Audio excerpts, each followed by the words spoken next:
clearly has a normal person's legs, yet he crawls out the door every day. This seemingly bizarre behavior is the only way for him to escape. He tentatively pushes the door open and steps out, only to find himself back inside the very same room. Could it be that the two rooms have identical layouts? Yet no matter which door he exits through, he always ends up back in this room. He suddenly realizes he might be trapped in a death loop. This sends him into a state of panic. He was just here to fix a doorbell, and now he's caught in this nightmare. Frantically, he starts running, trying to break the speed of light to escape. But soon, he collapses from exhaustion. Then, he calms down and starts thinking of a way out. He discovers that anything thrown out the door eventually comes back into the room. He even starts trying to amuse himself out of desperation. He tries pushing the door while inputting a code, but it's utterly useless. Enraged, he smashes the wall with an iron awl, but the solid wall remains completely unscathed. He tries using calipers to measure the distance between the two doors. However, this proves completely ineffective. In this oppressive environment, without a phone, anyone would crack within 2 hours. Soon, the torment drives him to the brink of insanity. Just as he's overcome with despair,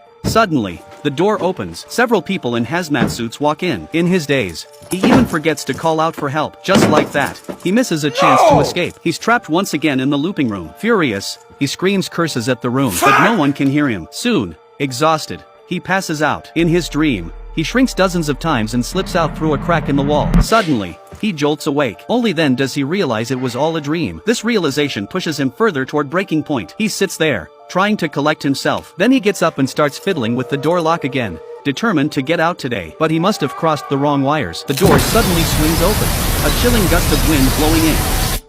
Just as the door closes again, another man, identical to himself, walks in. They stare at each other. It seems both are trapped in this room. Soon, one of them gives up the struggle. He just lies there, waiting quietly. But the original man refuses to give in. He takes off his jacket and ties the clothes together, one after another. He throws the makeshift rope out the door, ties one end to an electrical wire, and grabs both ends of the clothing rope. Then he touches the wire. The next moment, the power in the room cuts out. The man is electrocuted and passes out. At that moment, the other version of himself notices that the door nearest to him can now be opened, but the passage inside is pitch black. Sometime later, the original man gradually regains consciousness. He tentatively opens the door in front of him. This time, beyond it is a scene filled with warm sunlight. This story tells us that only through genuine effort can one receive a reward.